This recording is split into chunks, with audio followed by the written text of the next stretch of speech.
drugs, or ideas, what you consume influences who you become. On the Mind and Matter podcast, we learn together from the best scientists and thinkers alive today about how your mind-body reacts to what you feed it. Before starting Mind and Matter, I spent 10 years in academia doing scientific research. I got a Ph.D. in neuroscience where I focused on neuroendocrinology and the neurobiology of behavior, and before that, I specialized in molecular, developmental, and evolutionary genetics. I use my scientific background to help parse and translate the information that guests share on the podcast. In addition to the podcast, I write long-form written content inspired by the show where I integrate what I've learned across episodes. I also have a free weekly newsletter where I provide you with upcoming guests, share links, and provide commentary on scientific studies and research that I'm reading, and more. Visit mindandmatter.substack.com to find all of my content. If you're getting value from this content, please consider becoming a paid subscriber to the Mind and Matter Substack. For just $5 a month, you'll get early access to episodes and other content, full episode transcripts, and I'll prioritize answering your questions in emails and the comments sections. You can also support me by checking out the links in the episode description to my affiliate partners who make various health and wellness products that I use and enjoy myself. You'll receive a discount and help support the podcast that way. And if you want the benefits of a paid subscription, but it's not in your budget, simply sign up for my free weekly newsletter, send me an email, and I'll give you a complimentary paid subscription. Word of mouth is the best way to help the podcast grow. So if you like what I'm doing, please share your favorite episodes with family and friends. The purpose of the podcast is to provide you with information obtained largely from primary sources, the people doing the research and producing new knowledge. This content is never meant to serve as medical advice. And with that, enjoy the episode.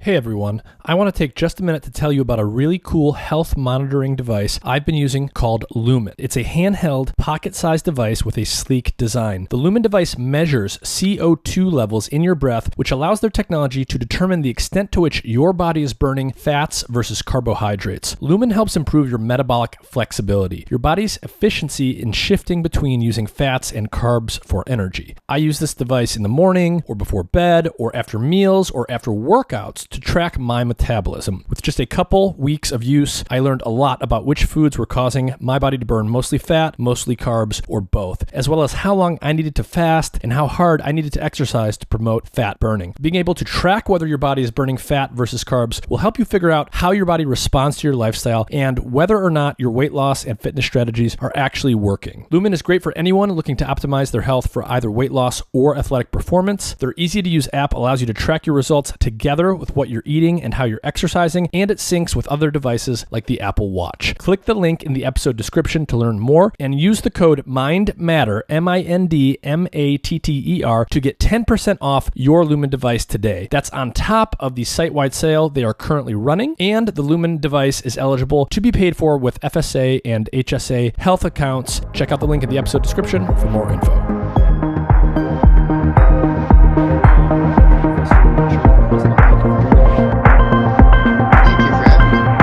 Can you start off by just telling everyone a little bit about who you are and what your lab studies?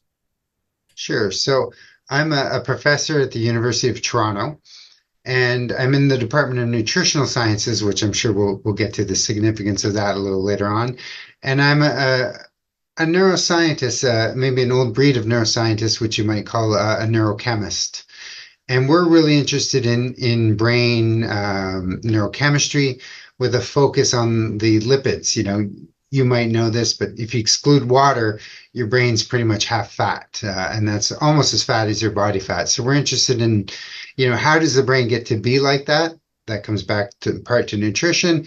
And then the ultimate question is, why is it like that? And that's, a broader area. So we use a variety of model systems, including human clinical studies, to try and get at the answers to some of the questions we have. Mm-hmm. And just to give us a bird's eye view, like what components of neurons and the brain generally is fat used to build, and how does that compare to the rest of the cells in our body? Do neurons have more fat than other cells or less fat? And is it just the cell membrane, or are there other components there that are made out of fat? Yeah, so there's a few things there. From a lipid chemistry perspective, if you stand out far enough and you look at a cell, they're quite similar in that the phospholipid membrane is phospholipids, which is a lipid, and then there are fatty acids in there. They vary from tissue to tissue, The brain's a little unique, and we can get into that. But the brain's also a little unique in that lots of our tissues would also have a fair amount of triacylglyceride or triglycerides, kind of a storage fat that people would think of either that they're using it for energy when they're exercising, or it's the thing that's, putting on a few too many pounds. Our brain doesn't have that. The other thing with fats, though, is they're in this membrane, but they also can come out of the membrane. And in that respect, they're involved in a lot of signal transduction. So we study them at kind of both of those levels because there actually are some big questions on how the composition of the membrane affects the amount of fat that's released for signaling afterwards. Okay, so they're not just structural things. No. If you picked up a textbook in biochemistry from about 1975, the year I was born, Leninger would say, they keep you warm in the winter. They have structure.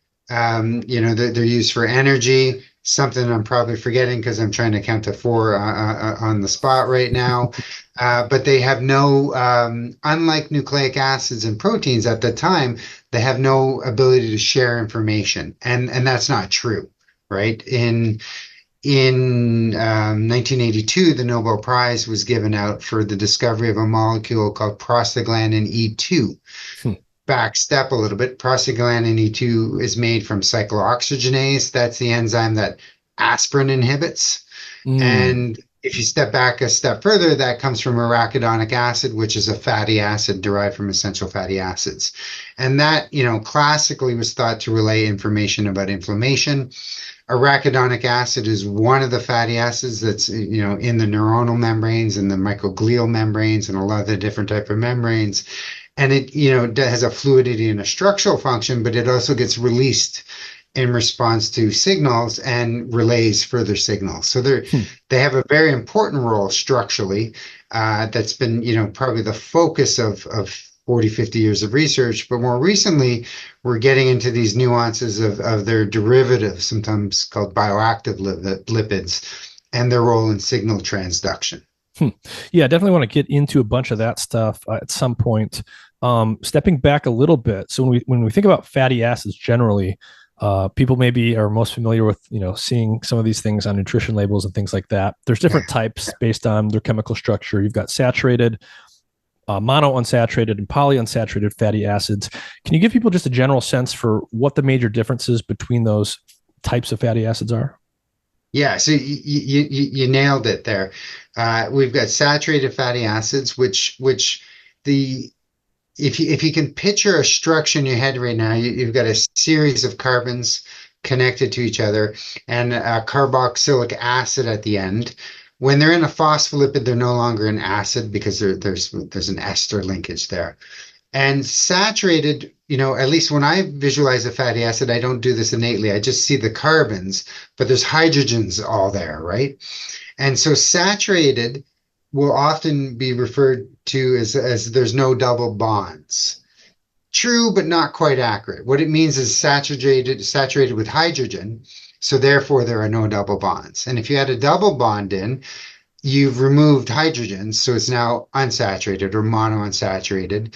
And then if you've removed multiple, you get these polyunsaturated ones. And the brain's a little unique in this respect, in that there's one of these polyunsaturated fatty acids called docosahexaenoic acid. Doco means 22, hexa means 6. And so it's 22 carbons long and it's got 6 double bonds. I'll call it DHA. And that one's, really unique in the sense that it's highly abundant in neuronal membranes.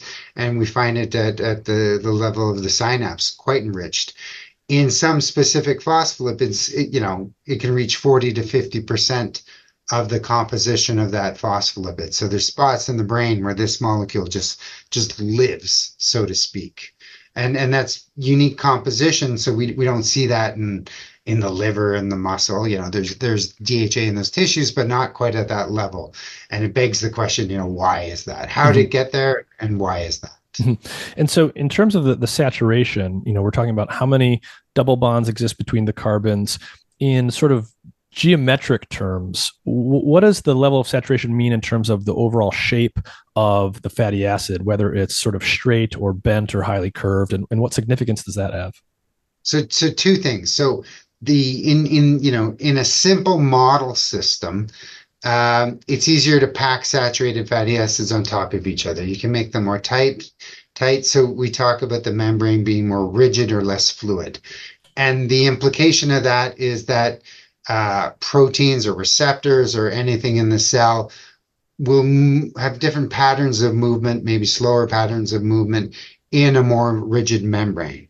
But there's also something, and then you increase the unsaturation, the membrane becomes more fluid and things can move around a little easier, so to speak, in a very simple model system. But it's also very important for signaling because a lot of these molecules like prostaglandin E2 essentially require oxygenation or hydroxyl groups to be added to them. And those are typically added at the sites of unsaturation.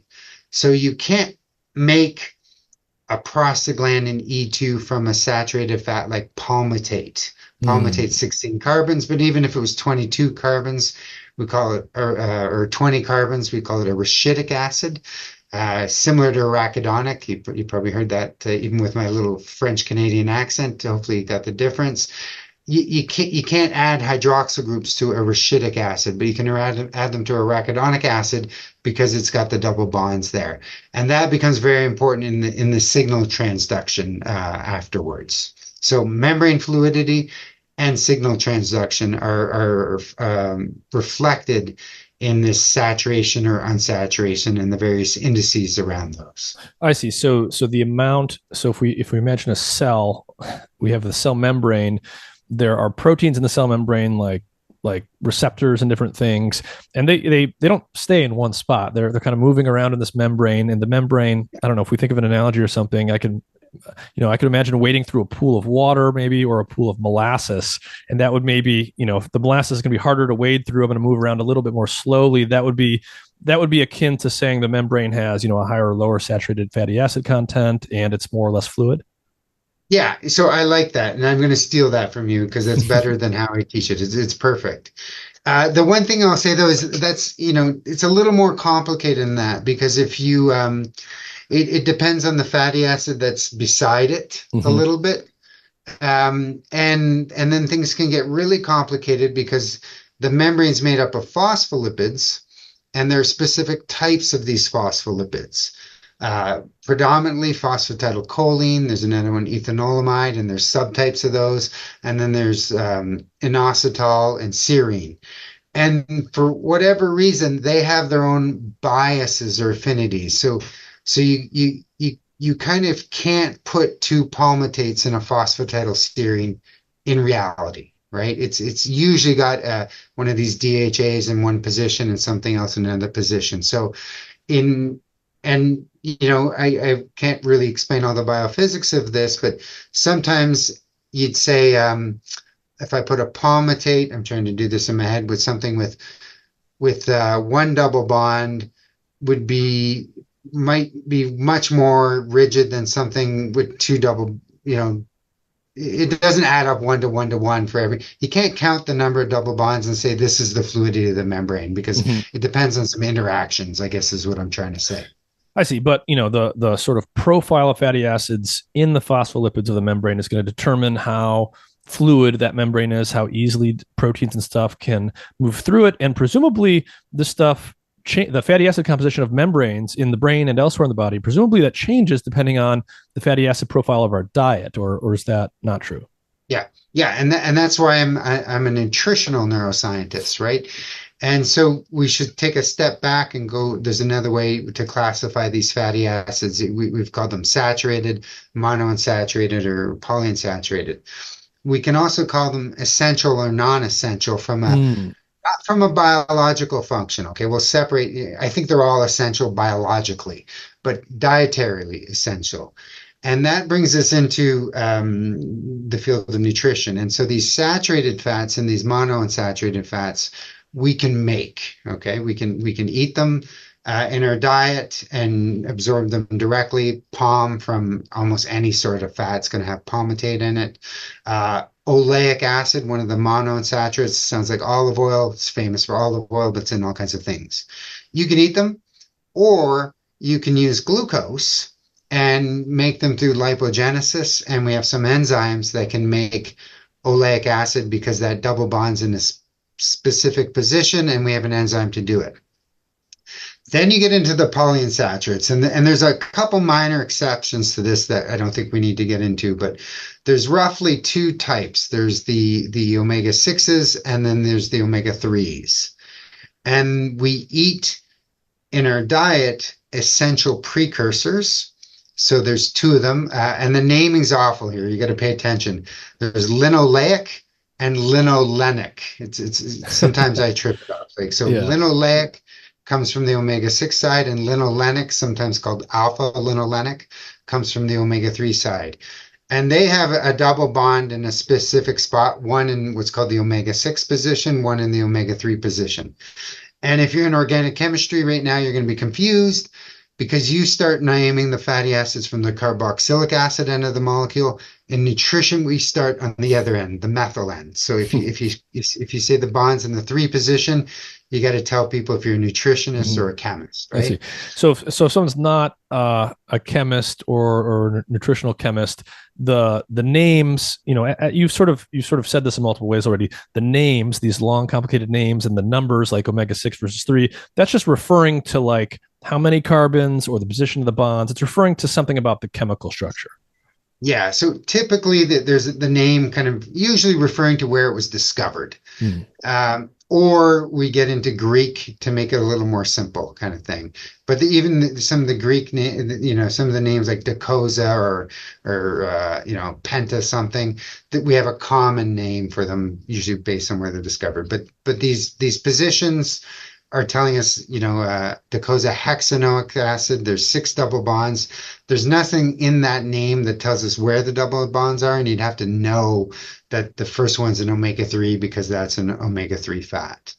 But anyways, going back, we've got these 18 carbon precursors that we eat in our food, right? In a variety of food sources. And then we can take them in our diet, bring them to our liver, we can make them a bit longer, and we can make, in one case, that arachidonic acid from the omega-6s and DHA and some other steps in here. And we can eventually get them into the brain and into the membranes. The other thing to make it just a little more complicated is you can either make DHA or you can eat it directly. And it's famous for being in fish. So you have a choice. You can either eat it from fish or you can get the precursors and get it. But you have to eat it, okay? There's no glucose coming in here. There's no amino acids. There's no lipogenesis. You have to get the 18 carbon precursors started. And that's why we call them nutritionally essential, which, doesn't necessarily speak to how biologically essential they are. Yeah. So all these things are essential biologically. Our body needs all of them, saturated, monounsaturated, and the different polyunsaturated fatty acids. But as you said, the saturated and the monounsaturated fatty acids are not nutritionally essential. So our body can make them, but these omega-6 and 3 fatty acids, the polyunsaturated ones, are nutritionally essential. We have to get them from the diet. Does that tell us anything about their significance or how they're used? Why is it that some of them our body can make and some of them we can't? Yeah, so it's a good question. And, that reminds me of my PhD exam. And I was very interested in DHA in my PhD exam. And so one of the neat things about probably in humans to some extent, but definitely in animal models, if you remove it from the diet, you can lower the levels in the brain. And then we can use that to start to study its biology and its physiology, right? And so that's really exciting because there's wiggle room with this fatty acid. You can have higher levels or lower levels. And does that matter? Okay, so we're really excited about that. But the question came to me as a young PhD student from the examiner, palmitate, it's almost impossible to change in the brain, okay? And we've done some work on this. We've published some of this recently. It's so rigid. You can remove it from the diet, brain levels stay the same. We make diets that aren't even, don't even model what humans would eat. Levels basically don't change in the brain. And so the question the examiner said to me, well, doesn't that mean it's more important? Because there's tight biological regulation on that. So It's a good question. At the time I did my PhD a long time ago, we didn't quite have the tools to answer that. I still think we don't have the answer, but now we've got biological tools with knockouts and they tried to knock out the enzyme fatty acid synthase a long time ago when I was a grad student, and it was lethal. But now with tissue specific knockouts, I think we're going to get a better idea. And the lipid nerds can sit down and say this molecule is actually more important for that than that one.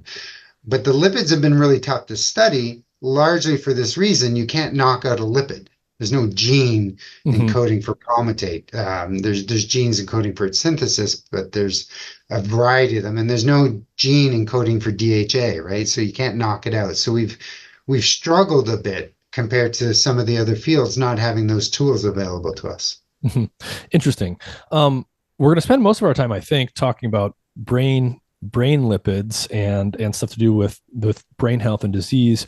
Before we get there, I want to talk about just some basic fatty acid metabolism and probably just talk about what the liver is doing here. So, I think you mentioned briefly before that, the liver can metabolize fatty acids. It can make them longer. It can change them in different ways. I believe it can sort of make them from scratch or process and change some of the ones that we can't make from scratch. But can you give us just sort of a basic crash course in fatty acid metabolism? What are these terms, desaturation, elongation, and oxidation, and what do those things mean? Yeah, maybe we'll start from the mouth, right? Okay. Most of the fats we eat are in the form of triglyceride. I say triglyceride, a chemist would say triacylglyceride. Sometimes we call them tags. That's usually 3 fatty acids bound to a glycerol molecule. You eat others. You eat some phospholipids, you eat some other things, but triglycerides 98-99% of your diet. There's some enzymes called lipases that start actually at the lingual lipase and kind of make your way down. And they essentially break the fatty acids off of usually there's 3 positions. They break it off in the 1 and 3 position, typically leaving the 2 position intact, which might be important for some things in development. There's that one molecule DHA in human breast milk is in the 2 positions, suggesting it's protected, right? And it's important for neurodevelopment. It's just kind of a neat thing. We might go there. And then you take these fatty acids and you bring them into the intestine, and you basically repackage them all. So you've broken them all down on one side, and you bring them all back in and you repackage them all into a chylomicron. You send them out. They drop into the lymphatics, and they go to a variety of places, including the liver. A notable exception, and you have to put them in these chylomicrons because they're not soluble in your blood. And one of the things these chylomicrons, which are essentially lipoproteins, do is they help them solubilize them in the blood so we can transport them around, sorry, not transplant them. But there are exceptions. My bias is I start thinking of fatty acids at about 14 carbons and longer. It's totally not true. There's shorter ones, and there's a lot shorter ones. And as they get shorter, they become more water soluble, even though we'll call them a fatty acid or a lipid sometimes. And those ones have different absorption mechanisms instead of through the lymphatics, through the portal, and they don't require chylomicrons. So keep that in mind. And then a fatty acid kind of comes into a cell, almost any cell with some differences between tissues, and the cell can say, hey, I'm going to take you and store you into triglyceride, something we don't really do in the brain, but you do in the liver, you do it in your muscle and others, or I'm going to throw you into the membrane, or I'm hungry, I need some energy, and I'm going to oxidize you, beta oxidize you. And I'm going to take you through, a series of steps, break you down to acetate, and we'll put you through the TCA cycle, and we're going to eventually make ATP out of this, and it's quite a rich process. If you've got double bonds in you, I can still do that, and there's some minor exceptions to the pathways. But just one thing for your listeners to be aware of, we can also auto-oxidize you. And that's when oxygen reacts and makes oxidative products, which sometimes are considered bad things, but they might also be signals for other cells that something's going on here. So don't just like to call them bad. And so they get into the liver, and then eventually they get into the blood and to the adipose tissue in a variety of ways. And then they, circle past the brain. And I think in the human, the blood-brain flow is about 2 seconds, something like that. It's just under a second in a rodent, and they have to cross the blood-brain barrier and eventually get into the brain, assuming that's where they're going. And there's a lot of debate in that, how that works in our field. Okay, I'm part of the debate, but I'll try and give you two sides of it. The fatty acids in the blood can be in lipoproteins. There's a variety of them. LDL being a famous one people might know about, but there's others. It could be as a free fatty acid or as what's called a lysophospholipid, which is a phospholipid with a fatty acid missing on it. And so my colleagues a long time ago could make artificial membranes with no proteins in it, and they could see free fatty acids cross those artificial membranes. So we realized that fatty acids might not need a transporter to cross, okay? We came into the field and we started knocking out the candidate lipoprotein receptors. Didn't seem to do much, so they didn't seem to be quantitatively a major role. These lysophospholipids can also cross. And so now we've been debating, well, are they crossing just like free or are things helping them? And this has been a massive area of confusion for our field because we named a whole bunch of proteins fatty acid transport proteins. Pretty clear by the name what they do. You have a membrane, a fatty acid on one side, you increase the amount of fatty acid transport proteins, FATPs. Fatty acids go through it more quickly. Looks like a transporter, smells like a transporter. Is it a transporter? No. They're acyl-CoA synthetases, which are molecules that take a fatty acid when it's in the membrane or other places, and you put a big coenzyme A on it. And coenzyme A is massive and it's water soluble. And that does two things. It sucks it out of the membrane, doesn't let it flop back across, and makes it kind of water soluble. But the problem is, if you look at this, because it's facilitating the uptake, it looks like a transporter. I like to compare it to glucose and hexokinase or glucokinase. Glucose goes through a GLUT4 transporter, gets 6-phosphorylated, and essentially disappears so more can come back in. But if you looked at hexokinase activity or glucokinase activity, you'd say, oh, that's facilitating the uptake. It's a transporter. Until you get really close and you realize it's metabolizing the glucose, allowing more to come in. And a lot of our proteins that are called fatty acid transport proteins are really involved in the metabolism of fatty acids. And papers, and you could Google this right now and you'd say you're wrong 500 times. Everybody's calling them transporters, but this is an area of debate.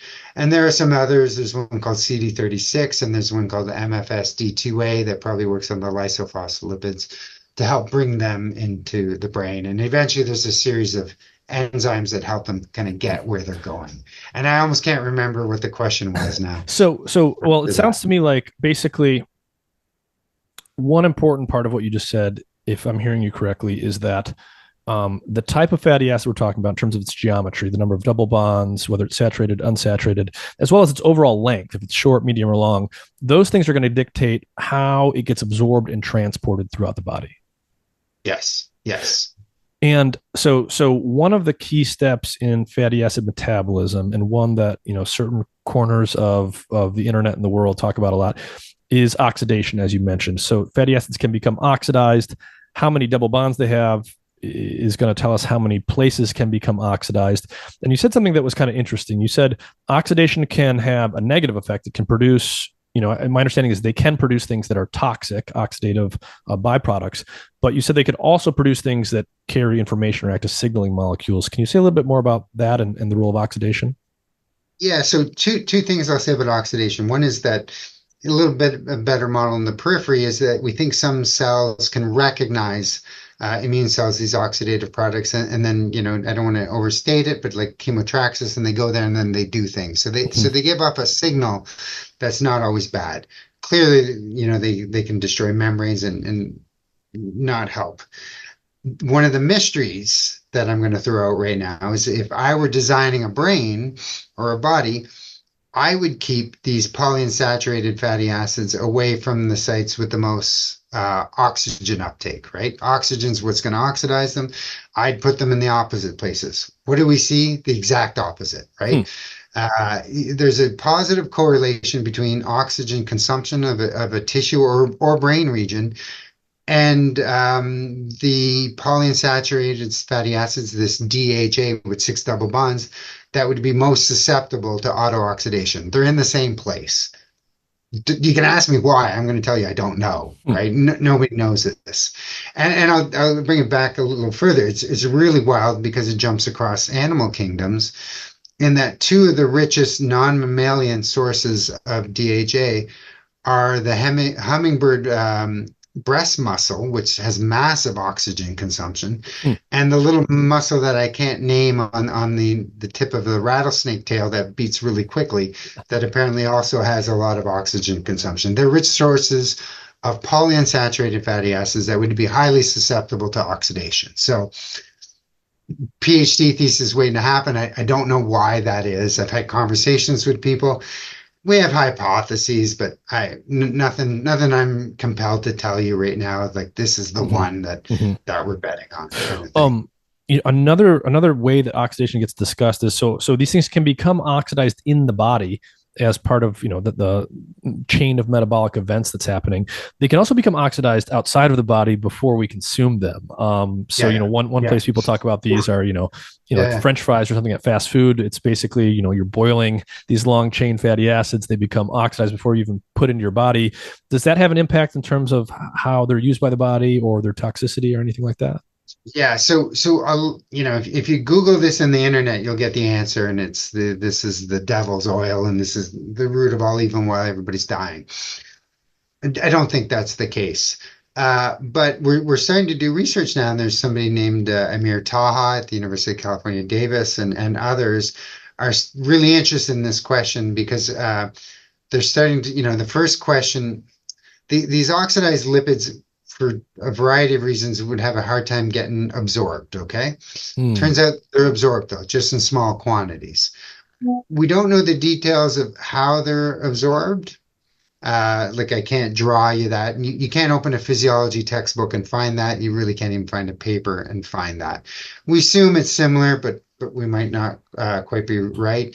But they're absorbed. They seem to be absorbed in relatively small quantities, so the body clearly has some mechanisms to try and keep them out or get rid of them, which might relate to their toxicological properties. But yeah, you're absolutely right. They can be found in foods, especially foods that have been exposed to oxygen or left out. Their levels accumulate. Sometimes fats, and there's some little details here. I don't want to put my neck out too far, but smell bad, and it's not exactly clear to me at the most minute level if it's just oxidized fats or if we need amines in that mixture to make things smell bad, fish being a great example. And that these are also cues for us not to eat these foods, that something's wrong with them. And then the debate we have there in the field, are they the toxin or are they the canary in the coal mine for something else, or are they both, right? And so we're working on that. A lot of people are working on that. But there's clearly, evolutionary program signals where we tend not to like oxidized lipids from a nutritional perspective, or foods with oxidized lipids in them. So based on how we prepare foods, with a lot of the vegetable oils and stuff that get heated, there's a lot of oxidized lipids out there that we put into our bodies. It sounds like you're saying most of those oxidized fatty acids don't get absorbed, and that it's probably a good thing that we only absorb a tiny little bit. One place my mind goes there is, I assume that's under sort of baseline conditions. A healthy gut doesn't absorb a lot of those. What if there is some kind of a gut dysbiosis and there's like a leaky gut? Does that mean that some of those things can get in more than you'd want them to get in? Yeah, so great question. We don't know yet. Nobody's done that yet. Yep. At least to the best of my knowledge, I know a couple of people working on this. And when you start these studies, you start simple, right? You don't go with the more complex pathophysiology. Very reasonable hypothesis. My guess is probably, but I don't know that. Interestingly, the infant, which would be another cause for concern with, if I can use your term, leaky gut, usually is drinking human milk, and that would not be a major problem in human milk, right? Under normal circumstances. So Um, Great question. I don't know the answer to that one. I Got think it. so, but I'm not sure. And before we dive into the brain more, one more question about the liver I want to explore is, does the fatty acid composition of our diet have an influence on things like fatty liver disease and how much fat actually accumulates in the liver based on, which fatty acids we're actually giving to the liver? Yeah, yeah. So it does. And it's not always clear if the dietary fat is regulating that. So I think excess calories in general can contribute to a fatty liver, and then disease states as well. But when we look at fatty livers, they tend to be more saturated and maybe monounsaturated. So if you took a fatty liver sample and you ran it on an instrument, maybe I'll just we call it whatever, a mass spectrometer, or what we call the GC, you'd see that it's bias and it's palmitate and it's oleate. But it's not 100% clear to me if those were the dietary fats in the liver that accumulated there, because those are the two you can also make from lipogenesis. Hmm. And maybe somebody knows that answer, and I'm just unaware of those studies. But it seems to me it could be either of those two or a combination of those two. Nobody's reporting fatty livers with omega-3 fats, right? Like we don't Mhm. we don't see that in the literature. If anything, there's a small literature that some of the dietary omega-3 fats could maybe mitigate or attenuate the effects of the fatty liver, or shrink it just a little bit. Not a sledgehammer, but a little effect there. Mhm. And then, when we start to think about the brain and we think about the fatty acids in the brain, how are they getting there? Are some of them made inside of the brain? Are they primarily made elsewhere? Then they go through the bloodstream, across the blood-brain barrier, into the brain. How do the fatty acids in the brain get there?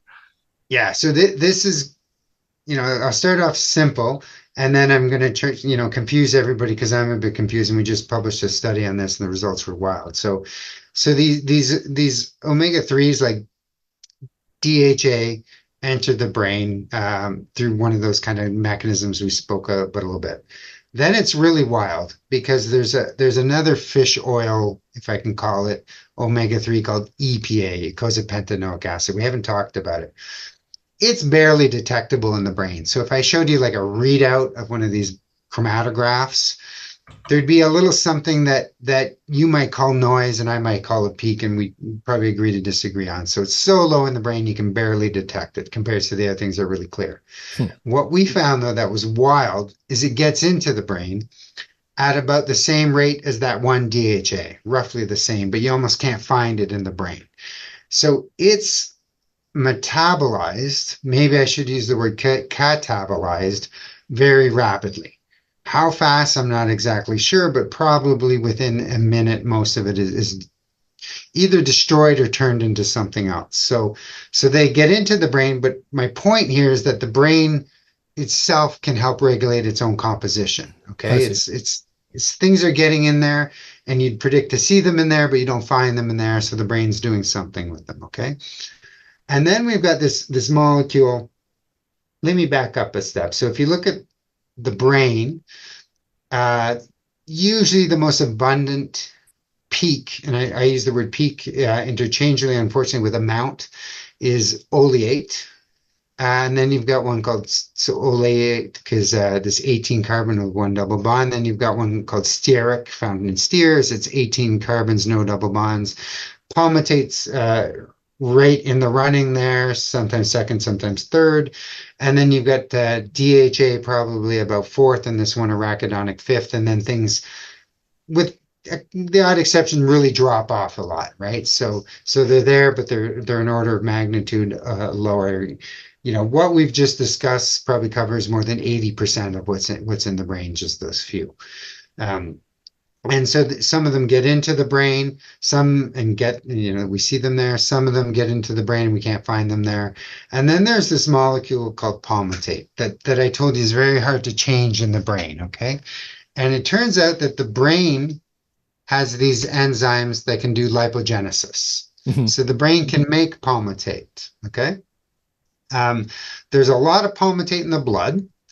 And it turns out that it also comes in from the blood and enters the brain. So the brain doesn't say, I'm making you stop coming in. It lets you come in as well. What we did that was a little wild and a little surprising is we gave rodents diets essentially palmitate free, not quite, or very high palmitate and in the middle. And what we found was that even if we kept these animals on these diets for a long period of time, we couldn't change brain palmitate levels. I hinted at that. It never changes, right? So it's quite stable. And what we found is that the using isotopes, if I can call it that there was more, when we removed palmitate from the diet, the palmitate in the brain was more synthesized, right? From the carbohydrates, the glucose. Makes sense. What doesn't make sense is we did a lot of work on this and we found that it was actually the liver that was synthesizing it and sending it to the brain. And so the brain has the machinery to make it, okay? It can take it up from the blood, but when there's none in the diet, the liver upregulates its ability to synthesize it, not the brain. The brain's got I don't want to overstate it, but it really looks like a static level of palmitate synthesis or lipogenesis going on. And if you give it more, it doesn't downregulate. If you give it less, it doesn't upregulate. It relies on the liver to do that. And I'm not sure why that is, but cancer cells do something very similar. They have a very critical level of lipogenesis, and if you block that with a drug that inhibits it, you kill them. And then the textbook experiment is, well, I'm going to stop it from making palmitate with this drug, so if I add palmitate back, I'll rescue it, right? You can't rescue it. Cell still dies. And then the wild thing is there's tons of, I don't know why it's making the palmitate, because there's tons in the blood and the vasculature it could just take. And what it makes, it secretes back out into the blood. So it's kind of useless. Like, we're missing something, right? Yeah. And the brain looks a little bit like breast cancer, and the studies were MCF7 cells, which are breast cancer cells that I'm thinking of. But the brain looks a little similar to that. Like, it has to make palmitate for some reason, and it doesn't change that, right? So we're missing a little something going on there, and it doesn't seem to change its regulation. Interesting. So the brain has this sort of constant level of palmitate, a saturated fatty acid synthesis. It never really changes, but the amount of palmitate made in the liver will change based on your diet, and that's going to influence how much gets into the brain from the outside. But somehow through all of those changes, the brain is sort of like holding the palmitate levels constant. Exactly. And so I don't mind hypothesizing too much, but I think sometimes we can measure palmitate, and that becomes that's the point of lipogenesis. That's why we call it lipogenesis, lipid genesis. But there's a lot of little reactions in there that balance things like NAD, pH, and NAD ratios. And I'm, without data, speculating that might be also very important, and maybe we should have called it, NAD regulation genesis. So maybe the palmitate synthesis is sort of a byproduct of something else that's going on. Yeah. It looks like a good hypothesis in the cancer cell that secretes it back out. In the brain, I have to add on another layer to say, and the brain's evolved a mechanism to store it in the membranes, right? Why waste it? We'll put it in the membrane. I got to add that little part of it. Yeah. And so I would imagine that in the brain, from a structural perspective, obviously you've got your phospholipid bilayer of the neurons themselves is going to be made, and other cells is going to be made out of fatty acids. Presumably it's also a component of the myelin. And I would guess that maybe there are some differences there in terms of which fats get used for cell membrane versus myelin. Yeah, a big difference, actually. A great for bringing this up. The myelin is really enriched in palmitate and another one called oleate. So it's relative to the, if I can say the rest of the brain, it's quite rigid, or it would not be a very fluid membrane. Very biased in that respect. Because it's got mostly saturated, monounsaturated, and very little polyunsaturated. Yeah. Not none, but very little. So roughly speaking, if you look across the whole brain, a molecule like DHA would be 10 to 15%. It would drop down to about 1% in the myelin. So when people say the brain composition of this is this, it does vary a lot by cell type and architecture of the cell, with the palmitate and the oleate jumping up even higher in uh, Hmm. the myelination. Yeah, and as you mentioned before, these fatty acids, they're not just used for structural reasons. They're not just building physical structures. They're not just used as an energy substrate to used to make ATP for the cell. They can actually serve as signaling molecules themselves. And I'm wondering if you could start to tell us a little bit about that. So in the brain, how is some of the signaling happening? How is it affecting synaptic transmission? What are some of the major things we know about how some of these fatty acids are actually used for informational purposes? So two things, and one I think you've covered nicely earlier is by changing the membrane fluidity, they change, how the receptors, whether their spatial orientation or their movement, so they can have those effects. But the other thing we've known for some time now, and I'll use dopamine as an example. Dopamine is G protein coupled, the D2 receptors G protein coupled to an enzyme called phospholipase A2. Okay. Uh, Phospholipase, it's like phospholipid lipase, like the digestion lipase we were talking about earlier. A2 is when you look at a phospholipid, there's two positions. There's the one position, the two position, and then the three position kind of doesn't count because that would be a choline or an ethanolamide. But in the one and two position, there'd be a fatty acid. And usually, or at least a high bias, the two position is a polyunsaturated fatty acid like this DHA or that other one, arachidonic acid. And so dopamine binds to the D2 receptor. You've had a lot of neuroscientists on here. Everybody's interested in what happens after that. One of the things that happens after that is phospholipase A2 gets activated and it releases the arachidonic acid, typically, depending on a few little things. And that arachidonic acid comes out. Some of it gets converted to what we call oxylipins now, which would include this prostaglandin E2, but this is a field that's blown up and that there are many, many of these molecules. And then it does something. And in some cases, it might be, it's relaying the signals of dopamine. But we haven't worked that out systematically yet. So, the work that was done on olfaction, how they systematically work that out.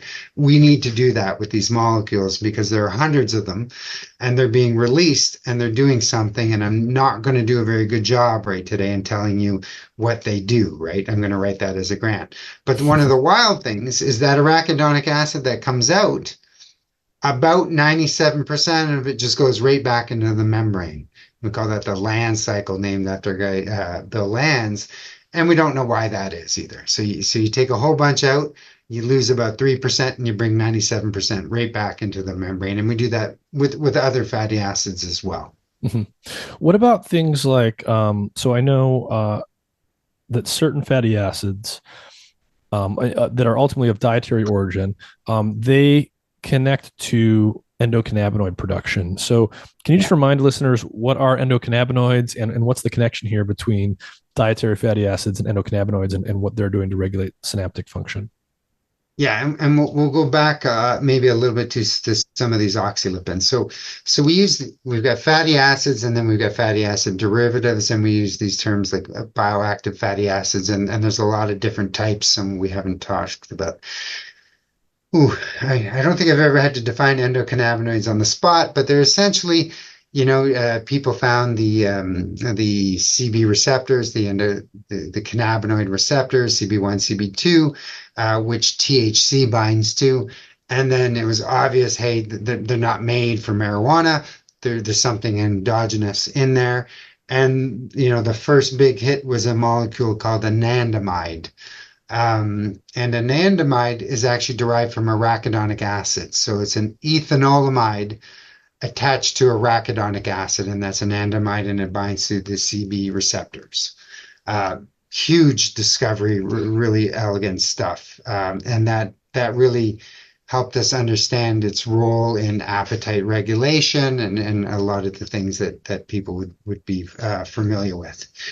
Then it turns around, the story gets a little more complicated because arachidonic acid is an endocannabinoid because it binds to CB receptors. It's to a chemist, it's an ethanolamide. It's just what you would call it, okay? And then we find that I think all of these fatty acids, or every one we've looked at, can make these ethanolamide derivatives. So if you're a Hmm. chemist, you're like, I got this, no problem. Okay, they all make them. There's these enzymes. There's a series of enzymes that do this, and you make them. Where the biologist maybe gets a little annoyed with this is they're not all endocannabinoids. Endo meaning endogenous cannabinoid, in that they don't have affinity for the CB receptors. Maybe they bind to PPAR, maybe they bind to something else. Some of them we don't even know yet what they do. But they're involved in a lot of the synaptic transmission as well. They're produced locally on demand, especially in neurons. And they really, seem to be very important for synaptic plasticity and models of memory and learning. And interestingly, some of them you can change a little bit with your diet. Hmm. And one thing I think we have to be careful with nutrition is if you look at something and one's higher than the other, I don't know if the one's higher or the one's lower. Okay. It's just always a problem we have in nutrition. If I say this one's higher, your listeners should say, well, how does he know the one's not lower? Fair point. Okay. We just use the language to get us by. So, but we can change the levels of some of these with diet. If you, one of them is derived from DHA, and we would call it DHEA, which is terrible if you study hormones, because it's Yeah. not that one, but it's Yep. ethanolamide, not the hormone, and that is really important for synaptic plasticity. And at least in animal models, we can change this level and change those functions. So there's a whole cascade of those molecules. My lab doesn't discover molecules, but the only one we've ever discovered is one of these longer chains. So DHA can even get bigger. From DHA, it's called THEA. It's got a really long name. And we found that during ischemia, that one gets released. And if you add it onto neurons, it can affect synaptic plasticity as well. Okay, so some of these dietary fatty acids, like in particular linoleic acid, omega-6, polyunsaturated fatty acid, you get things like that in the diet. We eat it. Those things can be turned into arachidonic acid or any number of other fatty acid derivatives, and some of those act directly as endocannabinoids. So some of those fatty acids are literally behaving almost like neurotransmitters. Yes, I want to make an important distinction here. Okay, we've got a cell membrane in the brain. It's about 10,000 nanomoles of a molecule like arachidonic acid per gram of tissue. Okay, I'm using 10,000 to keep the math easier. When that phospholipase releases it into the free form, it's about 1 nanomole per gram. Okay, so there's a 10,000 fold drop, roughly speaking, there. And then when we get into these other bioactive mediators, including prostaglandin E2 or anandamide, which is coming through a slightly different pathway, we drop at least another 10-fold from the one, if not 100-fold. Okay, so why am I telling you this? Well, we've got a bit of a mystery in that we think nutritionally speaking, and we have evidence, we can regulate the levels of those mediators. Okay, so if I give you a diet very, very low in omega-6s, we will lower some of those molecules in your brain. Mm-hmm. That makes no sense to me because we still have 9,990 nanomoles in the membrane. And I've 10,000, I've taken away 10, I've still got a ton left. And yet the brain's saying, oh, something's wrong, I can't make these. Okay. And that's a mystery to me why that is. It's like saying, you have $1 billion in your bank account. I take away, 10 million from you, and you're like, I can't buy a coffee at Starbucks anymore. Like it doesn't make sense, right? So we're missing something, and this is a bit of a mystery. Why are there so many of these in the membrane? Why can we change the membrane? But the changes in the membrane are not going from 10,000 to 10. They're going from 10,000 to 9,990. And yet we're still changing the levels of these mediators. And we can show there are consequences to that. So when we think about dietary fat intake and the effects on the brain, we've already started to put some pieces together. A lot of these lipids act as signaling molecules. They're made from our dietary fatty acids. So now we can get thinking about like how our diet can influence things like endocannabinoid levels or levels of other fatty acids that are, behaving almost like neurotransmitters in the brain. So if we think about the typical American diet is going to be getting way high levels of omega-6s, which are going to give you, arachidonic acid and the endocannabinoids. And, if you're getting sufficient omega-3s, maybe you are, but a lot of people might even be deficient in omega-3s. Can you start to talk about what the typical American diet means in terms of, effects on the brain via endocannabinoids and some of these other things? So two things we're going to do here. I'm going to just give you some numbers so you can see the perspective. And the first theme is going to be slowly and buffered. Okay. So I'm going to use DHA as an example. I could use arachidonic acid as an example too. But DHA, somewhere around the third trimester, it starts to accumulate in the infant brain. Postnatally, it accumulates a little bit. People are going to disagree with me on this, but somewhere around 2 years of age, it plateaus, okay? What level does it plateau as? And I'm going to use slight rounding just to keep the math a little more simple, okay? I'm going to say it plateaus at 5 grams. So you in your brain, you have 5 grams of DHA. I think you probably have about 3.9, but we're going to say 5 just to keep the math easier. So you've got that in your brain, and everyone's like, oh, 5 grams, that's a fair amount. Yes, it is. Then what we've been able to do using PET imaging techniques, so with these carbon 11s, is we've been able to image how much DHA is going into your brain, okay, every day. And the answer is about 5 milligrams of DHA. And so I picked those two numbers so people can kind of do the napkin calculation at home. And it roughly means the DHA that's entering your brain is going to last for about 1,000 days, about a half-life of about 500 days, okay? So that's one of my first themes, slow. The consumption of fatty acids in the brain is at least tenfold slower than other tissues, okay? So we're talking slow. The other thing is buffer, and we haven't talked about the adipose tissue, right? Because let's say you eat a bunch of DHA. I don't think you just send more to your brain. You send some of it to your adipose tissue. And this is actually really neat and important from nutrition. Is the term infant has started to accumulate DHA right in the last trimester, and they're born. If you look at a baby, they're pudgy, right? They're cute, pudgy little things, right? There's a gram of DHA stored in that body fat. So if they don't eat DHA tomorrow or the next day, that DHA gets released and, is serving as a buffer, I think, for the brain. Where this gets really interesting is the preterm infant. Okay, so they've missed out some of the in utero brain DHA accretion into the brain because they came out a little bit too early. The other thing is if you look at a preterm infant, they don't have that chubbiness, right? They're a lot leaner. So they don't have that gram of DHA. And so we've got a lot of clinical studies with infant formulas that came through kind of the 80s and 90s that didn't have DHA in them and infant formulas that had DHA in them. And they tend to work well in that situation on cognitive scores. Okay, you can have better cognitive scores in a randomized trial like that. So infants who had omega-3s in their formula had better cognitive scores than those who had formula that lacked omega-3s. Generally speaking, yes. Okay. And then there's controversy because you measure those cognitive scores at a fairly early age. Do they exist later in life? Sometimes yes, sometimes no. Are the effects big enough? Not clear.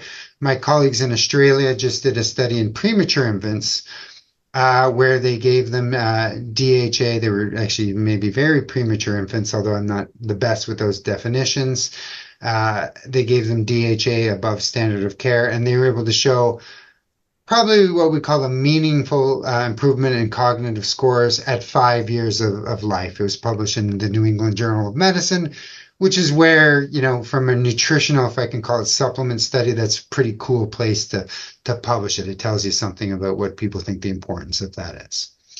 Okay, so that's the infant, which is trying to grow a brain, and presumably also has that turnover, which I was alluding to, this 5 milligrams per day uptake. And then we get to you and I, and we've got a couple of things going on here. We've got the slow uptake, 5 milligrams per day. Our brains aren't growing anymore, right? We've hit that plateau, so we've lost that.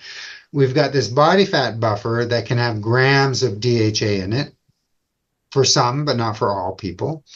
And so we've got a situation where, and I don't want any of the people studying appetite regulation to get upset here, but if you live in my world, I'm not too worried about what I eat tomorrow, right? Because I think I've got a slow uptake rate in the brain, and I think I've got a buffer to get it there.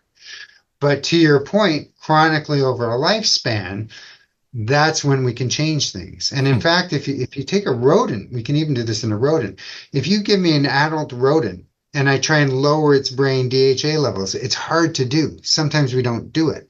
So the way we do it is we rig the experiment. We start with a low omega-3 diet from birth when it's got to grow the brain, and we keep it on that for a long period of time. And that's how we change the DHA levels. And very importantly, we in that case, we lower them, right? We don't increase them. And so, yes, to your point, can we do this in humans, right? And we don't have great brain data, right? So we don't have a lot of, you can't ask people after they died what they ate, right? Yeah. What about the rodent work?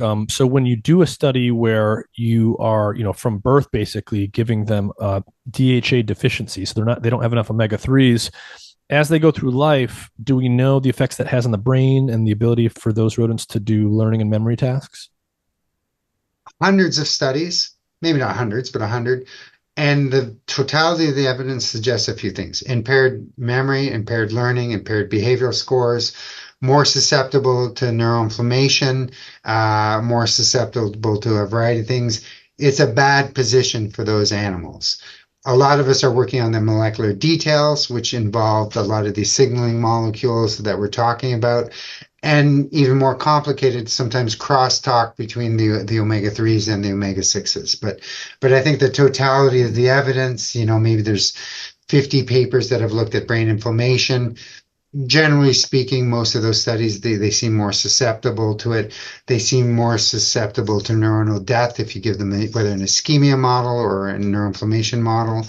And, I don't do a lot of behavior work myself, but my colleagues who do behavior show behavior scores in kind of baseline, especially in response to challenges in those animals. So pretty clear literature there. Okay, so in rodents, you guys can give them chronic omega-3 deficiency, and basically bad stuff happens. There's more brain inflammation, there's learning and memory deficits, and there's no benefit that comes from being omega-3 deficient. Related to that, I want to ask you about, so you've got omega-6s, which we generally think of as being pro-inflammatory because they're used to make stuff that is used for inflammation in the body, and the omega-3s are typically associated with anti-inflammatory effects because they're associated with molecules that resolve inflammation. But then I'm interested in their metabolism, because from my understanding, they are often processed by some of the same enzymes. So this gives rise to the notion that the omega-3s and 6s are sort of competing with each other.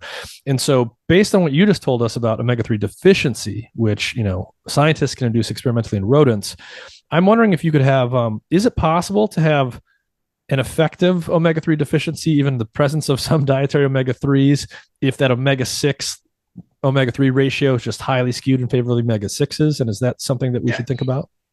It's a huge debate, and it's a challenge for us to study, because when in nutrition and in membranes, when you lower something else compensates, right? So a fair criticism of the interpretation of our studies, especially the ones that haven't dove into the mechanism, is we lower omega-6s in the brain, omega-3s in the brain, and we raise omega-6s, and we kind of ignore that, and we say, oh, this is a DHA effect, right? And in some cases, I think we have other, you can get into cell culture models, and so the DHA can recapitulate some of those effects you see, or a lack of it, you can. But there clearly is a side of this cascade, as you mentioned, to the omega-6s. In some of those mediators start to become more abundant. And again, I think I told you this doesn't make a lot of sense to me, right? Because we still have enough of the omega-3s in that membrane that they've dropped 20-30%, but not 99%, right? So they're still there, but we still see these shifts from the omega-3 mediators to the omega-6 mediators, and you gave kind of a summary of them there. That explains some of these results we're seeing. And some people, although in the brain, I don't think the brain's neat from a homeostatic perspective. I can change an animal's blood levels of omega-3s, probably in a couple days, liver a few more days, but the brain in a rodent, we're talking a month, right? At least. And that's why we do it premature. So a lot of my colleagues, I think, slip up a little bit and look at a study and they see these massive effects of the balance and these kinds of things in the liver and the blood and some of the white cells. But we don't quite see that in the brain because it's got this added level of homeostasis, probably because the uptake rates are low, the consumption rates are low, and we've got a few buffers to get them there. So I think you're right. It's just a slower process than people might think it is sometimes.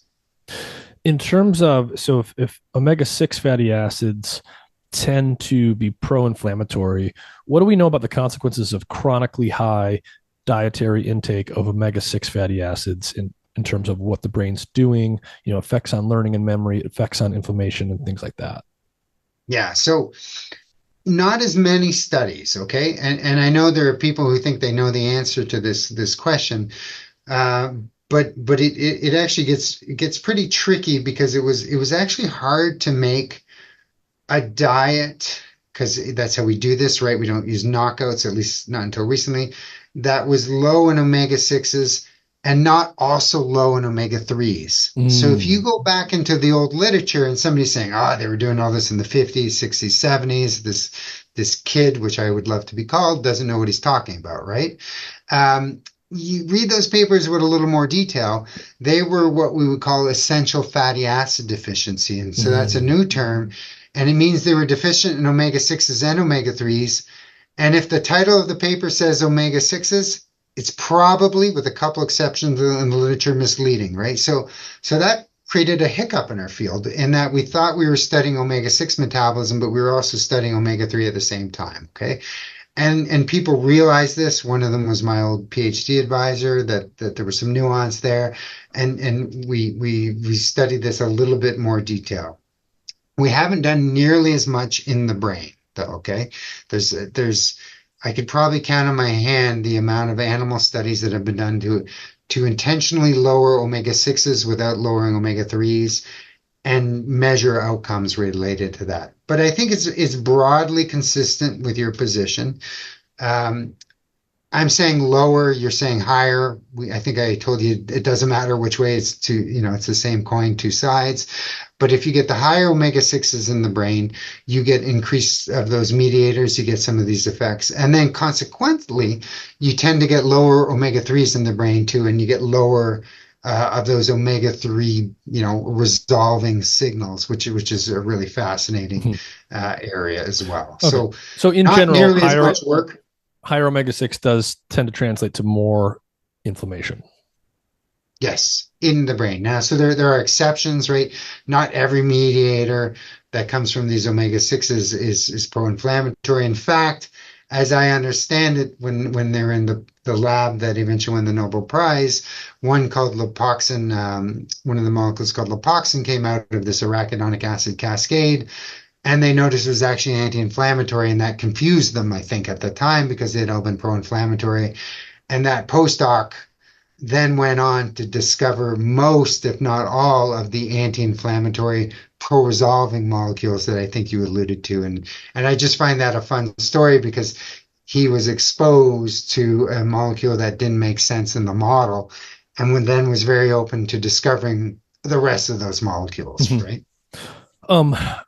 Given that we know that some of these fatty acids have a role in promoting or resolving inflammation, given that we know that some of them serve as precursors or act themselves as neurotransmitters, and they play into like endocannabinoid signaling and things like that, I would expect that these fatty acids and the composition in our diet they're going to have effects on things like mood and cognition. What do we know about any sort of mood disorders or psychiatric disorders where either a fatty acid deficiency or imbalance is thought to be important for the cause, or whether an imbalance is important, say, for the progression or the severity of the disease?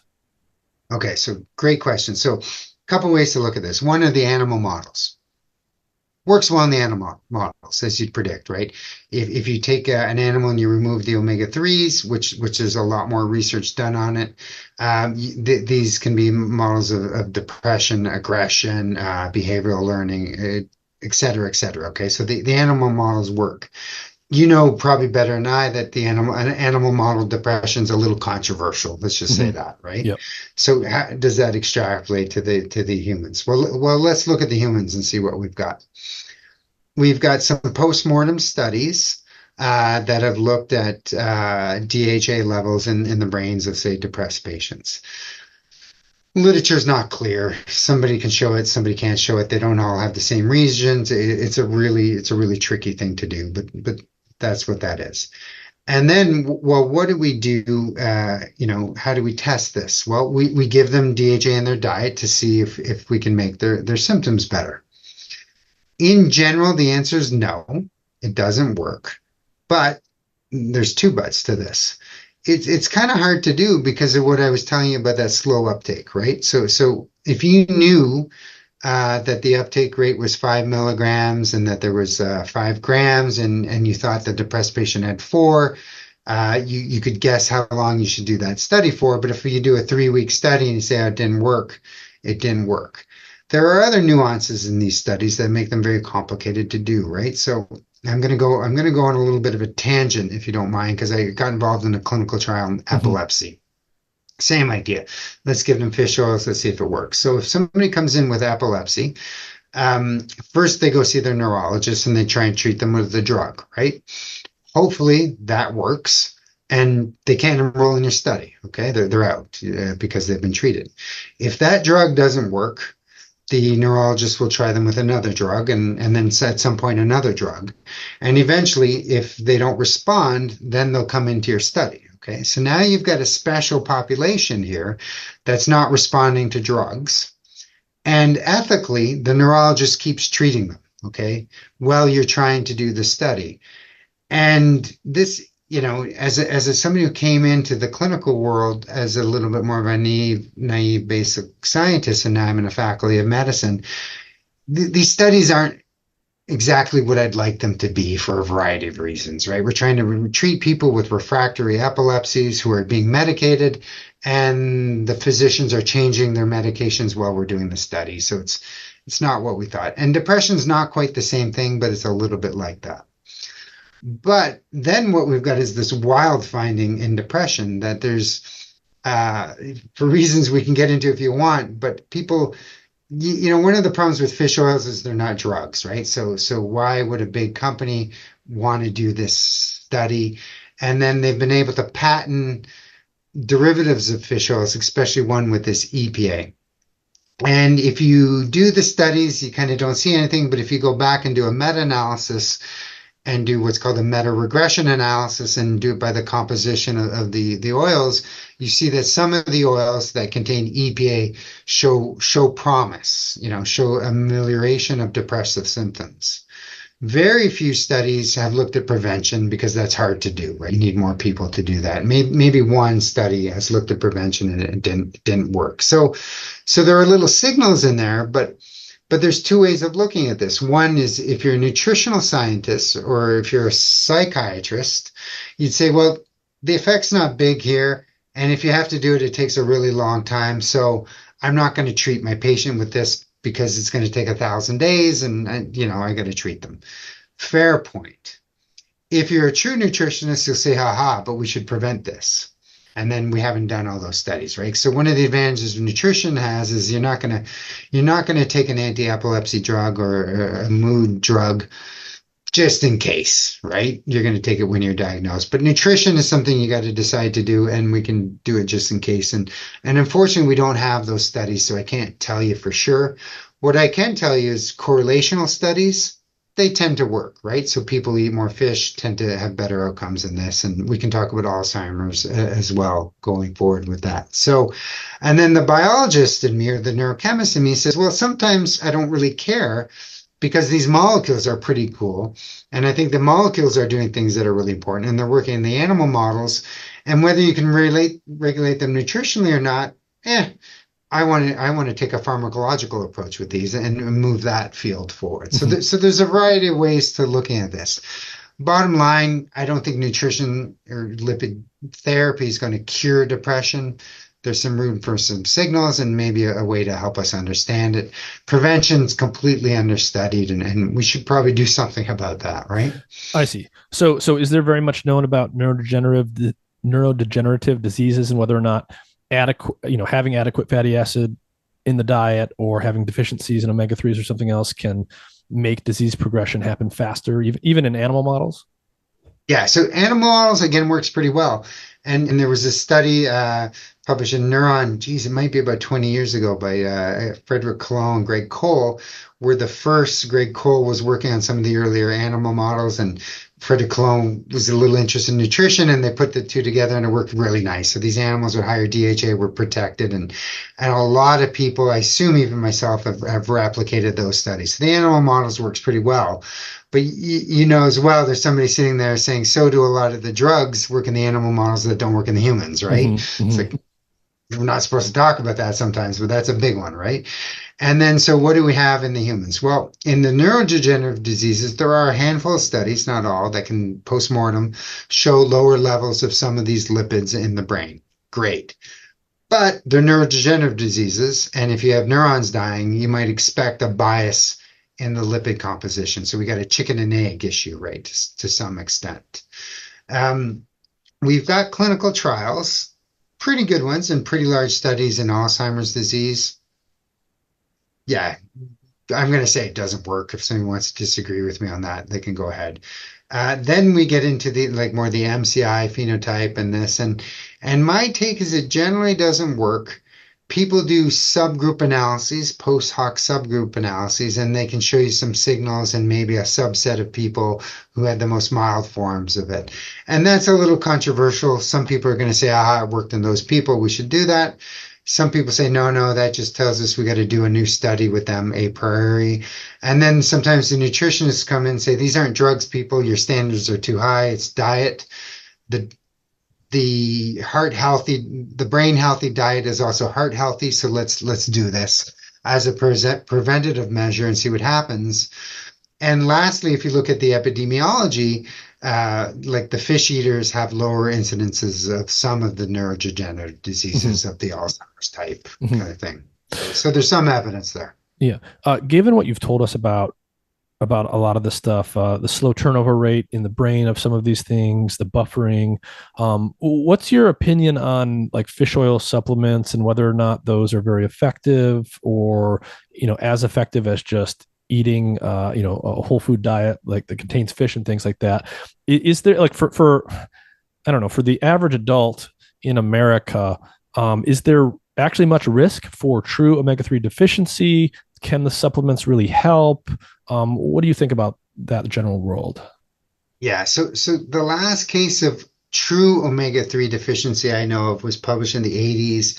A young female had a gunshot wound in her stomach area, and they put her on an intravenous feed for whatever reason, didn't have any omega-3s, and she developed neurological symptoms. They added soybean, I think, to the intravenous feed, and her symptoms disappeared. So we don't have that omega-3 deficiency syndrome around much in the population. My colleagues would be screaming at me right now because they say nobody cares about that. What we want to know is there a level that would prevent or help with neurodegenerative diseases, not these old case studies from the 1980s and 1960s. Fair point, okay? And so, sorry, I've lost my train of thought a little bit right now. If you can remind me, we were... Yeah, I mean, are there any? Is someone like truly at risk? Yeah, do the supplements work? Are we truly at risk for omega-3 deficiency as just normal people walking around today? Okay, so let's walk through these one at a time. We'll go forward and then we'll go back a little because they circle back. So fish intake and Alzheimer's disease. no studies done, right? No randomized studies that have done this to try it, at least not to prevent it. But we can use the epidemiology, and we can see that people who consume more fish have a lower incidence of Alzheimer's disease. Fish is a little expensive. What city are you in? Sorry, I can't remember what city you're in. I'm in Seattle. Yeah, so you got fish, but I'm sure you got beautiful fish markets. Yep. It's expensive. It's expensive though, right? And I'm in Toronto, and same thing. And so the problem with that is we worry that there's some sort of confounding that fish eaters have better health care and yep. So it doesn't show causation. Fine. Should you eat fish? Well, looks good. But the counter argument is, well, if I'm not eating fish, what should I eat? Should I eat pork? Should I eat a beef burger? And I think fish comes up pretty high when you get into those kinds of arguments. Okay, and then you walk along, you say, well, what about a fish oil supplement? Okay, should I take that? And I think the randomized controlled trials of fish oil supplements aren't overly strong as well in the neurodegenerative disorders. Maybe it's too late. Maybe we can't fix them that far. The drugs don't work that well, right? In fairness, so why would a fish oil work? And then people say, well, what about prevention? What about, I just don't like fish. I don't need to eat it. So now we're going to circle back. Okay. So when you eat fish, and this is where nutrition becomes a disaster. It's really fun, but a disaster. You eat a piece of salmon, which has got that nice level of omega-3s, or tuna, seared tuna. You've also chosen, if you look at that plate, you may be having a glass of white wine. You may be having some vegetables with it. You might be squeezing a lemon on it, right? And so this is where the fights come in. Somebody says, oh, it's the antioxidants in the lemon that's actually beneficial. And somebody says, no, it's the fruits, the vegetables you're having with the plate. Some, wine 20 years ago, they would have said it was it, but now that one's a little more controversial. And then somebody says, no, it's not that. It's what you're not eating. Who would have a fresh tuna steak with French fries and potato chips, right? So you're displacing things. So the mechanism of action of food is probably very complicated, right? And then you say, well, I'm going to take a fish oil supplement to get around that. And I'm going to go to the fast food restaurant tonight because I had my fish oil supplement. So it becomes a bit of a tricky situation. Fish oils, the omega-3s are similar to that we find in fish. The absorption is roughly similar, and they'll change your blood levels that are roughly similar. So if you purely argue that omega-3s are the sole mechanism of action, you got a reasonable point, okay? But I'm not convinced that they're the sole mechanism of action because of the complexity of nutrition, which is so complex now that sometimes we call these dietary patterns. And you see that they can go to a grocery store in some countries, and based on whether you bought fish, they can predict whether you're going to buy olives or you're going to buy a soft drink, right? And because people eat in patterns. So I kind of didn't answer your question, but hopefully the nuance and some of the difficulties came through. Basically, it sounds like an omega-3, a fish supplement, an omega-3 supplement will work in the sense that it's going to get into your body. It's going to be akin to actually eating something like fish. The question is, are the omega-3s the reason why we see some of these associations in the literature, like lower levels of Alzheimer's with fish eaters? We don't know if it's the omega-3s per se, or just eating a healthier diet overall, or what have you. Exactly. I agree with that. Yeah. Okay. And I'll be clear, the associations are strong. Yeah. And sometimes very consistent, right? So I don't want to understate that. And reasonable people will look at that literature and say, I've got to eat something, and this is the best case scenario, right? Like I don't want to throw foods under the bus, but eating potato chips does not strongly positively associate with protection from Alzheimer's disease. Right, it just doesn't. Yeah. So I get that decision. Well, I mean, kind of related to that, there's a lot of people who are concerned about seed oils and the high omega-6 consumption that we have in the modern world. People will point to things like, if you look at pre-modern humans, they were maybe approaching a 1-to-1 ratio of omega-6 to omega-3 intake. Biologically, it kind of makes sense that you'd want those things balanced because one of them is pro-inflammatory and the other one's for resolving inflammation. Obviously, you don't want too much inflammation. You just want to use it where you have tissue damage or where you have an infection. So a lot of people make the argument that having a really skewed omega-6 to omega-3 ratio, which most people do today, 10-to-1, 20-to-1, even 30-to-1, that's generally going to be bad because you're going to get more inflammation. Are you concerned at all about the level of dietary omega-6 intake today, and how do you think about that? Yeah. So yes and no. There's a bit of a problem where I think some people have gone a little too far with the data we currently have, and I think we need to get more data. So one of the things I think people can do is that they can use what's called ecological epidemiology. Okay, and this is an approach where either you can look at different populations or time, right? And you can say Alzheimer's incidence has increased over the past X hundred years, so is seed oils. Bingo. Okay, got it. Okay, that's some sort of evidence. I don't think it's particularly strong evidence. We can do a better job with what we call prospective epidemiology. And these are studies where we characterize what people eat at an individual level, so not at a population level. We're not comparing the incidence of Alzheimer's in Japan to the United States, right? We got individuals all in the same country, and we follow them for a period of time. And we don't have as many of these studies because I think the field of nutrition was largely driven by cardiovascular disease. So these big cohorts were set up to study cardiovascular disease, and that's what they were designed to do. And a few of them are now starting to say, hey, let's look at Alzheimer's in these things, right? And so seed oils do not show up, as far as I can tell, as a massive smoking signal or gun or issue in those types of studies yet. And in fact, in cardiovascular disease, they show up as a bit beneficial, okay, in those kinds of studies. And then people lose their mind and they say things like, oh, nutritional epidemiology is not good, blah, blah, blah. Fine, if you want to take that perspective, but then you can't argue this ecological stuff with me, right? Because we're going down the level of evidence. So you want to set a bar here, I'll respect your logic, but let's speak above the bar, right? But I'm open to the idea that there's biologically plausible mechanisms at play here, okay? So this pro-inflammation, these oxidized lipids, and now that some of my colleagues are saying, hey, you can absorb some of these things, especially if they're rancid and stuff. So I'm like, I'm not sure what the answer is. I've got a grant submitted that got rejected to study some of this. So I think, I'm not saying, I'd never say there's nothing there. But clearly people go a little bit too far. I think, the neurodegeneration is going to be hard to study, right? It's just a hard thing to study from a nutritional perspective because of the exposure time. So let's see if we can do what I would call the proof of concept studies and see if it makes a difference and pathways, biological pathways that we're concerned about in major depressive risk or Alzheimer's disease. We haven't really done that yet. And I think we need to be careful, though, just saying there's oxidized lipids in the Alzheimer's brain, there's oxidized lipids in seed oils, draw the line, right? So there's a few steps in that pathway here. So I think it's reasonable that we should take a look at this, especially in long exposures. It's going to be difficult to do. I don't get too excited about it personally yet. Mm-hmm.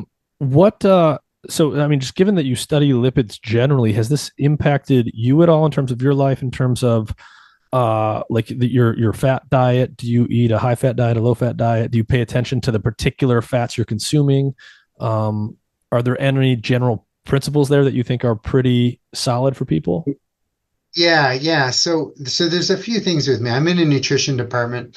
If I sit down on an airplane or at a dinner table and people ask me what I do, I say I'm in the faculty of medicine because I don't want to talk about it, okay? Because nutrition can get a little too exciting with some of these things. So some days I'm a neurochemist and my family might look at me and I thought you said you were a nutritionist, right? And some days I'm a nutritionist. So I avoid that. All joking aside, yeah, has had a big influence on me. One thing that you wouldn't know about me personally is I'm a bit of what I would call a foodie.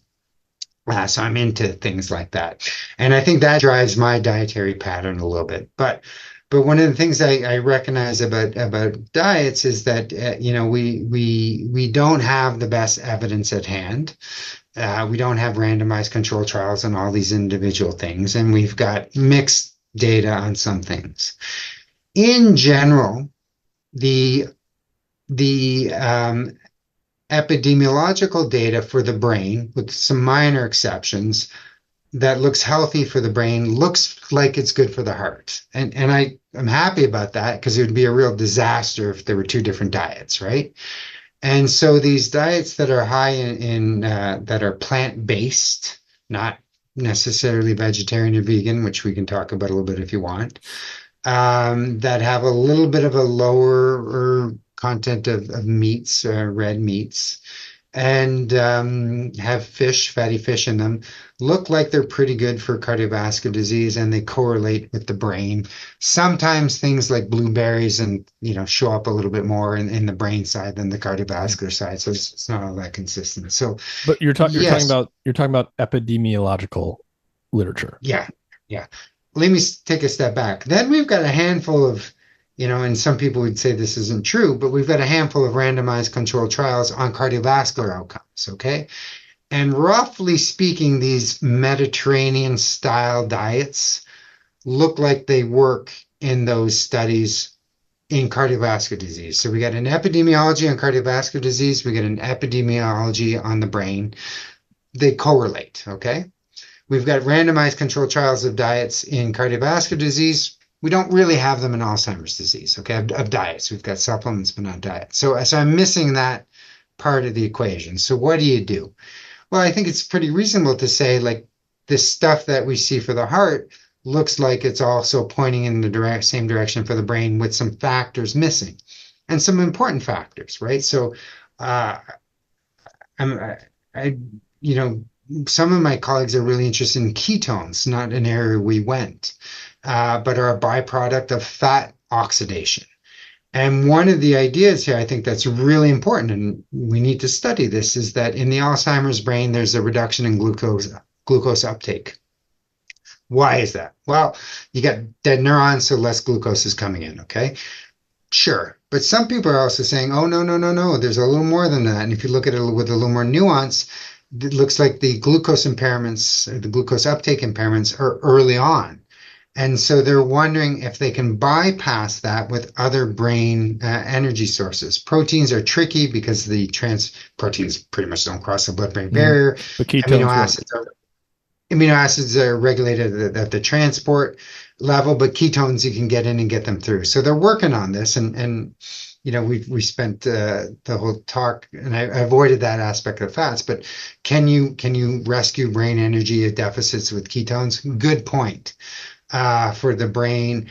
And then that puts us into a little bit of an area where some of that, the way to increase your ketones might not be ideal for your heart or for some other things, right? We don't need to go down there. So there's some little nuances to go through. But yeah, I happen to live near a fish shop. I pop in once or twice a week. If I'm in a rush, a can of sardines, it makes for a great snack with an apple.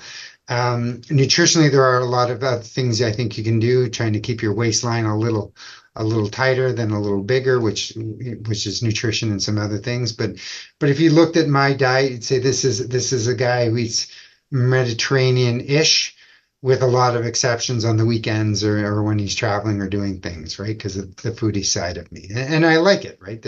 I enjoy the fresh stuff coming in the season. So. Are there any major misconceptions you feel that are out there about lipid metabolism generally, or brain lipid metabolism in particular, as it relates to diet, or things where people seem to be very confused?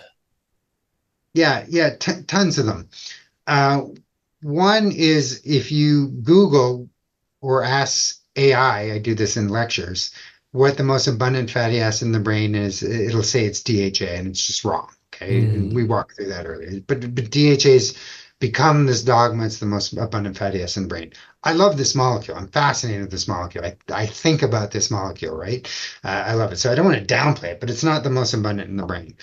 What that has done is it's led to maybe a dogma that ergo the dietary requirements of it are quite high. And we didn't get into this. There's also a huge debate because the precursors that you can make it from are what we would call plant-based. It's not a totally accurate term. Yeah. So some people say if you look at the rate of that reaction, it's not that fast. and you got a lot in the brain. So they say you can't make enough, so therefore you have to eat it. But for me, it's a little different. It has to do with how much is coming into the brain, not how much is into the brain. So there's just this fundamental understanding, and DHA is very important for the brain. But how much dietary DHA we need to consume to do that, it's not clear to me. And at one end of the spectrum, some people say it's a really, really high number. Okay, so I think that's one of the dogmas that's there. The other thing is, I think that, and it's true from maybe a behavioral perspective. And if you eat fats, it'll determine what you eat, how much you eat at your next meal. And so there are behavioral aspects with this, but I really don't think we have any evidence that we can meaningfully change brain fatty acid composition in the short term. Okay, it's hard to do in animals. I suspect it's going to be extremely hard to do in humans. So that's another area that I think is an issue, that the people look at these things in terms of very short timelines. When nutritionally speaking, we're thinking of probably long timelines, which evolutionary is very important, right? Because if you had times where you couldn't get access to these things, the last thing you want to do is have your cognitive abilities dropping when you're searching for food, right? Yeah. That would not be good, right? So we've got preservation mechanisms on these things. But then that's not to say that there's not something there that could decrease the incidence of some of these disorders in the long term. It's just these are hard studies to do, right? Mm-hmm. All right. Well, we've already covered a lot. This has been fascinating. Is there anything you want to leave people with? Any final thoughts? Anything you want to reiterate from what we talked about lipids and the brain in particular? Yeah. I would just say, we talked about fatty acids, and any lipid chemists coming on here said we forgot about cholesterol, we forgot about ceramides, we forgot about all these things. Why did we do that? Because we talked about the ones I study. That's what I do. But it's a really fascinating field, and I think it's really growing neatly. So we've had advances in people have probably heard of all these omic techniques, metabolomics. Well, lipidomics is blown up now, and let me just throw one little story at you that kind of gets. One of the problems with studying lipids signaling molecules in the brain is these phospholipases. Okay, so one of them is called calcium-dependent cytosolic phospholipase A2. The calcium-dependent might give you an idea what goes wrong here. So if you try and take a brain, how am I saying this right? Out of a rodent, almost any way you do that, you're going to cause ischemia, you're going to cause hypoxia, you're going to get this glutamate signaling, you're going to get calcium release, and you're going to activate these enzymes post-mortem after death, right? And then the fireworks go off. These mediators show up that don't even exist and weren't there, and they all change. So we have to be very careful to the person who's listening to this saying, I'm going to try this out, about how we collect these tissues. Because the very way that we collect these tissues is going to change the lipid profile that you measure. Completely, right? And so we're in a neat time right now where we've got, I think the improvements in molecular biology and the neurosciences have been fascinating. And I think lots of the things we were talking about where we can't knock out a lipid, we can come really close now because we can knock out the enzyme that synthesizes it or degrades it, right? And so we're finally, after decades of struggling with these things where we remove it from the diet or not, and we change the whole body, not just the brain, right? And then we blame the effects on the brain. We're getting these tissue specific, cell specific knockouts, and we're starting to make these advances with these changes in lipidomics. But every so long we take a couple of steps forward and we take a step backwards, and some of the methodologies on lipids aren't as intuitive as some of the other fields. So I think it's an exciting time. We're also getting advancements in imaging brain lipids, which are going to take us quite forward. And people are just interested in nutrition. And so hopefully we can do more of these studies. Part of the neurodegenerative epidemic might be related to the benefits we've seen in cardiovascular disease, so people are just living longer, right? We didn't have Alzheimer's that much in the early 1900s, 1800s. People are living longer. So we're getting there, and I think we've got a lot of fun tools to study this field. All right. Well, Dr. Richard Bazinet, thank you for your time, and I hope to talk to you again at some point. Thank you very much. It was an absolute pleasure to be on and talk in such detail. I'm really glad you're doing this.